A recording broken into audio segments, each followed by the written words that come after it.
presidente da República deixa um hospital auto-intitulado STAR, hospital estrela onde, em plena pandemia, se permite a um paciente e aos seus passear sem máscara.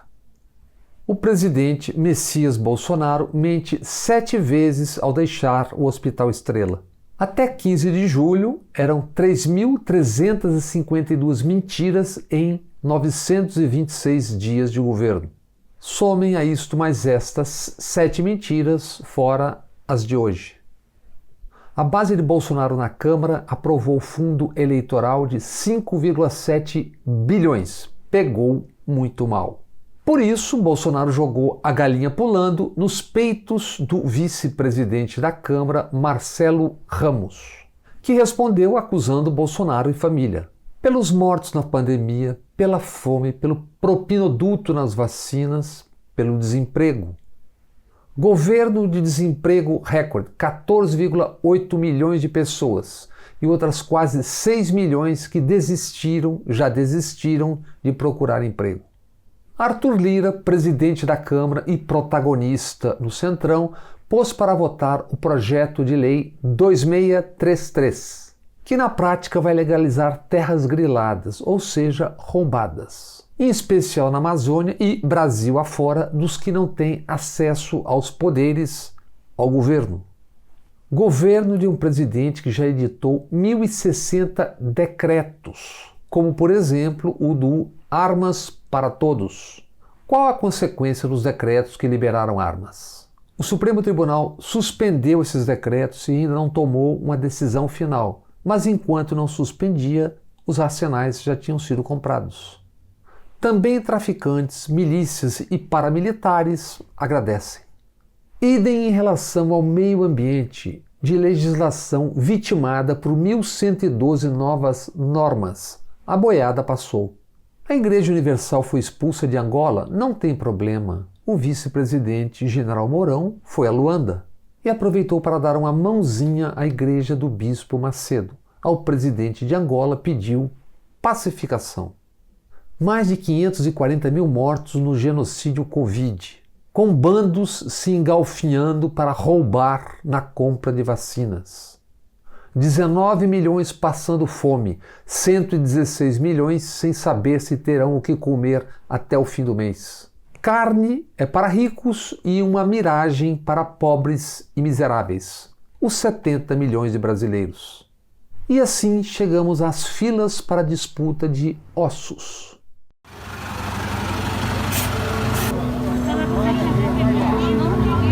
E tem quanto tempo que a senhora vem aqui pegar o ossinho? Ixi, isso tem mais de 3 anos, eu não lembro quando começou. Quando começou, a gente chegava na porta, ele já dava, a gente ia embora. Né? Que não tinha esse tanto de gente, mas de um ano para cá, já muita gente. Disputando ossos, o país de volta ao mapa da fome, tudo isso e ressurge a conversa mole para desavisados, otários ou picaretas, buscando tornar Cuba, vejam bem, Cuba, uma questão central no debate político do Brasil. Como já vimos nas eleições de 2002, 2006, 2010, 2014, 2018. E tem mais, na Câmara dos Deputados, com a chave do orçamento para o Centrão e demais, Arthur Lira quer pôr para votar um semipresidencialismo, ou seja, nova armação por temor e falta de votos para derrotar Lula. E enquanto tudo isso, a caravana vai passando, informa Vinícius Sassini na Folha de São Paulo. De 2011 a 2020, 52 inquéritos policiais militares envolvendo altas patentes foram arquivados. Inquéritos sobre militares, generais, almirantes e brigadeiros. Tem de tudo, inclusive corrupção. Um único oficial general foi punido pelo Superior Tribunal Militar nos últimos 10 anos, relata Sassini. Já no site Metrópolis, Judite Cipreste registra 400 filhas pensionistas de militares como sócias de empresas milionárias. Capital social acima de R$1 milhão. Pensionistas podem ser filhos ou enteados até 21 anos de idade ou até 24 anos de idade se estudantes universitários ou se inválidos enquanto durar a invalidez. Revela André Schauders no Estadão. Em 2020, o Brasil gastou 19 bilhões e 300 com pensões de dependentes de militares. Dos 226 mil dependentes, 60% são filhas de militares já mortos. Empregados como civis no governo Bolsonaro, 6.157 militares. Fato: militares são hoje o poder dentro do Palácio do Planalto. E não só. General da Reserva, o novo diretor de logística do Ministério da Saúde é Ridalto Fernandes. Não somos parentes. No Globo, Malu Gaspar recolheu fragmentos do pensamento vivo do general Ridalto Fernandes. Em maio de 2020, o general defendeu estado de sítio no Brasil e já declarou: por alguns valores, um militar passa facilmente por cima de muita coisa.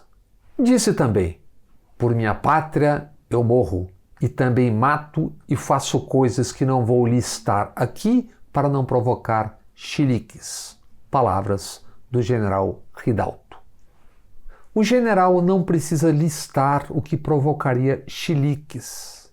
A história da nossa última ditadura registra em detalhes macabros as coisas não listadas pelo general.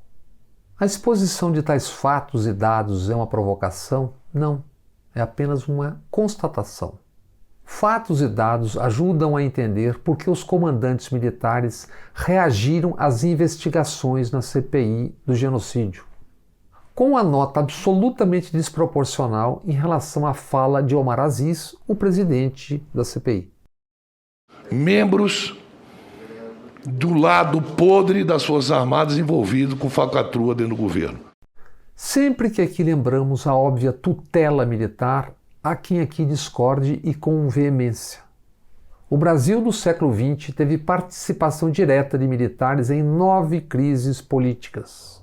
Em 1922 e 24, em 1930 e 37, em 1945, 54 e 55, em 1961 e 64.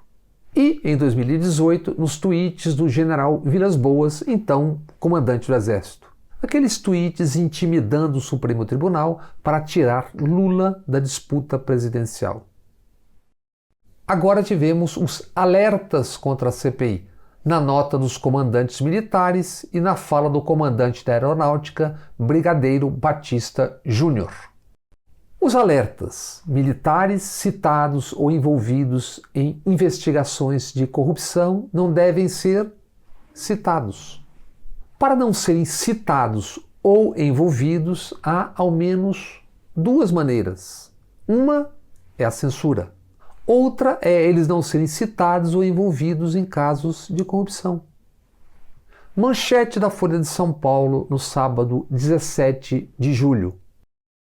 Pazuello negociou Coronavac pelo triplo com intermediária.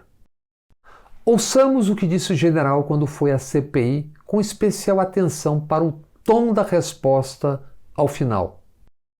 O ministro jamais deve receber uma empresa. O senhor deveria saber disso.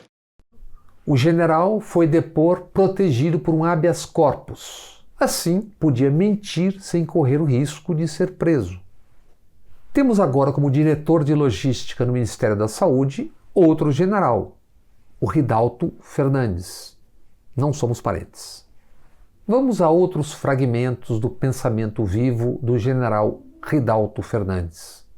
Se eu achar que minha pátria estiver precisando, eu aceito de cabeça erguida humilhações e cusparadas. E atenção, integrantes da CPI, naquela linguagem tão própria das casernas, o general Fernandes avisou: se achar que a minha pátria estiver precisando, providenciarei para que aquele que a esteja agredindo seja neutralizado. E completa o general: adoro essa palavra, neutralizado. Por que a recomendação de atenção a esta fala do general Fernandes? Porque essas pessoas se acham os donos da pátria. Só eles ou quem indicarem são os patriotas. E ai de quem discordar. Como se militares não fossem humanos, fossem de uma categoria especial, não fossem como são os médicos, os cozinheiros, os jornalistas, os engenheiros, os garis, os pedreiros, etc. Como em toda e qualquer profissão, existem os que se portam bem e os que se portam mal. E ponto final. Fardas e armas não deveriam tornar ninguém imune a investigações. Fato: 8 coronéis já foram citados na CPI do genocídio. Isso não implica em culpa ou condenação automática, mas eles foram citados publicamente. Antes e acima do coronelato, o general Pazuello, que ainda na ativa, foi a um comício no Rio de Janeiro ao lado do presidente da República. E não foi punido mesmo transgredindo o regulamento militar. Atos e reações do general e do coronelato estão sendo rastreados na CPI. O que já parece muito claro, no Ministério da Saúde, bandos se engalfinharam pelo bilionário vacinoduto.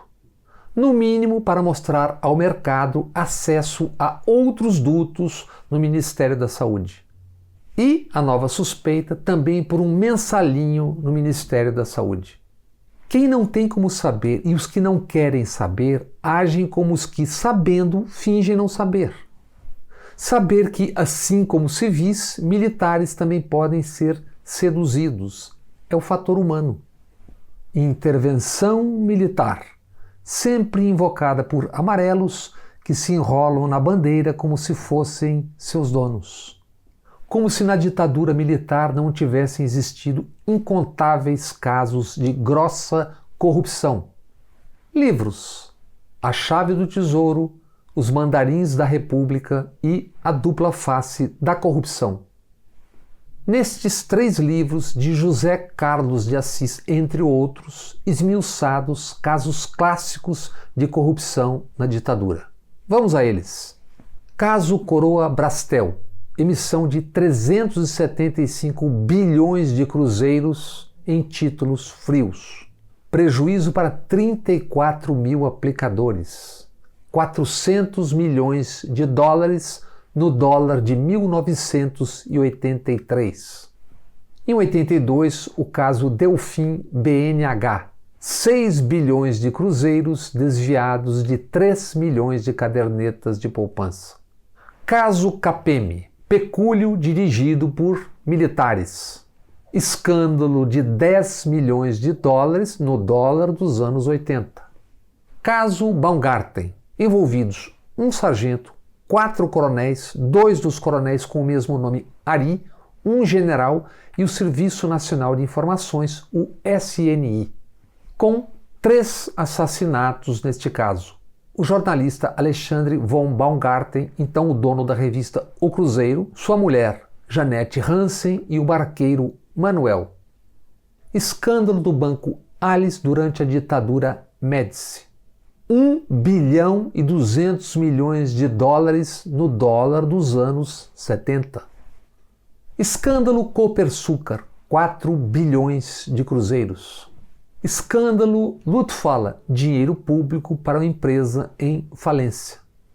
Empresa do sogro de Paulo Maluf, governador eleito indiretamente durante a ditadura e o candidato da ditadura contra Tancredo Neves na eleição indireta de 1985.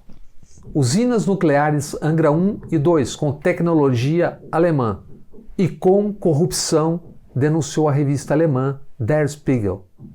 Denúncias de suborno na ditadura Geisel envolveram ao menos 6 gigantes multinacionais. Rodovia Transamazônica no começo dos anos 70. Torraram 1 bilhão de dólares. Então, rodovia de terra, 4 mil quilômetros, hoje quase intransitável. E ainda tem os casos do Banco Econômico, Lume, Ipiranga, Abdala, entre muitos e muitos outros.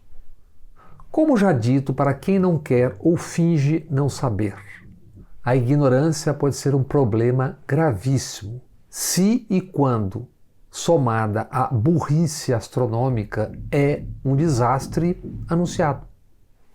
Na madrugada desta quarta-feira de julho, teremos temperatura de 5 graus na cidade de São Paulo. Neste inverno, 13 moradores de rua já morreram de frio na cidade que é o símbolo do capitalismo à brasileira.